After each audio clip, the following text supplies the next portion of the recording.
A Connecticut Yankee in King Arthur's Court by Mark Twain. Narrated by Nixon. Preface. The ungentle laws and customs touched upon in this tale are historical, and the episodes which are used to illustrate them are also historical. It is not pretended that these laws and customs existed in England in the 6th century. No. It is only pretended that, inasmuch as they existed in the English and other civilizations of far later times, it is safe to consider that it is no libel upon the 6th century to suppose them to have been in practice in that day also. One is quite justified in inferring that whatever one of those laws or customs was lacking in that remote time, its place was competently filled by a worse one. The question as to whether there is such a thing as divine right of kings is not settled in this book. It was found too difficult. That the executive head of a nation should be a person of lofty character and extraordinary ability was manifest and indisputable. That none but the deity could select that head unerringly was also manifest and indisputable.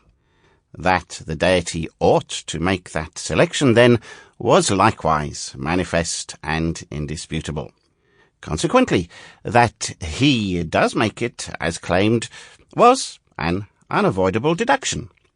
I mean, until the author of this book encountered the Pompadour and Lady Castlemaine and some other executive heads of that kind, these were found so difficult to work into the scheme that it was judged better to take the other tack in this book, which must be issued this fall, and then go into training and settle the question in another book. It is, of course, a thing which ought to be settled, and I'm not going to have anything particular to do next winter anyway.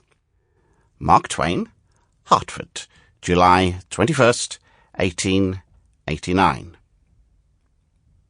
A word of explanation. It was in Warwick Castle that I came across the curious stranger whom I am going to talk about. He attracted me by three things: his candid simplicity, his marvellous familiarity with ancient armour, and the restfulness of his company, for he did all the talking.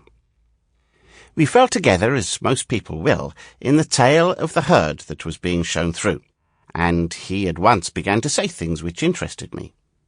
As he talked along, softly, pleasantly, flowingly, he seemed to drift away imperceptibly out of this world and time, and Sample complete. Ready to continue?